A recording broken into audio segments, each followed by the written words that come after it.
So today, patch 1.04 came out for Gwent, and with it came a brand new way to get a crap ton of scrap quickly and easily, as long as you have the materials to do so. And this can get you a lot of scrap.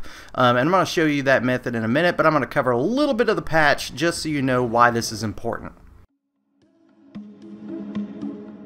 Search. Feeling something like Rick Moranis blew up the kid, now he doing damage. You ought to know, like my name's Alanis. Say don't me, take a seat, young Christopher Hansen. I don't sweat all day just So for all you Neo fans, not really a lot going on, and as soon as new content comes out, I will start covering Neo again until the game is over, until there are no more DLCs.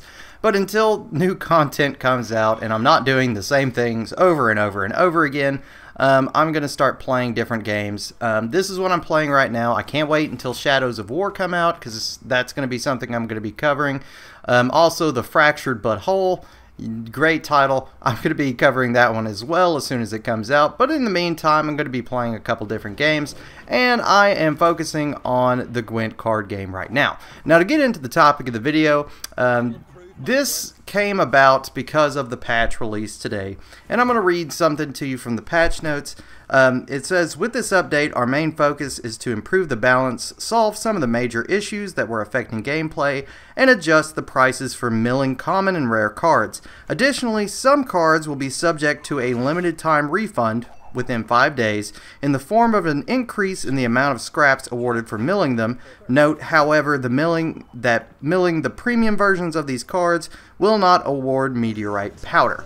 So as far as I understand it, it covers it in the patch notes. So this is not an exploit or a bug. This is something that is intended, but I am trying to keep people from making the mistake about milling down some of their cards without knowing this method, because you can get a lot more scrap if you do it this way. Now, a lot of the cards that were affected were nerfed, so there are only specific cards that give you the same amount of scrap as you would put in them to create them.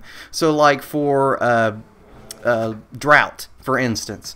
Right now, they have made it to where you mill it, you will get 800 scrap, the same amount that it takes to craft that card. So, like, there are a few cards in those instances, mainly the ones that were nerfed, that you get a crap ton of scrap from right now. And I'm going to show you right now how you can increase that scrap. So if you look at Kayran here, it shows that you can craft it for 800 and mill it for 800. This is a card that I use in my deck. So what I'm going to do is I am going to transmute it first. Now you have to have meteorite powders to do this. But once you transmute it, when you mill it, you get 1600 scrap, but you don't get any meteorite powders. So if you have the meteorite powders, some of these cards will grant you a lot of scrap for nothing. And you can do this over and over and over again as long as you have the meteorite powders. You can buy the meteorite powders. I wouldn't, really recommend this, because it looks like it isn't a bug or a, like a exploit, but they may treat it as such if a lot of players are doing this. So buying it, you might waste your money and not get anything from it in the future. But for right now, you can do this over and over and over again as long as you have the meteorite powders. And there are a lot of different ones in here. So transmuting some of the gold cards are about 400, silver cards are 300. So fire elementals are another one that you can go ahead and transmute and break down and get a lot of scrap. If you saw at the beginning, I only had like 45 scrap, and by the end, just after 2 cards, I have over 1400. Well, that's going to do it for the video. If you like it, hit that like button and subscribe if you're new, and I will catch you on the next one.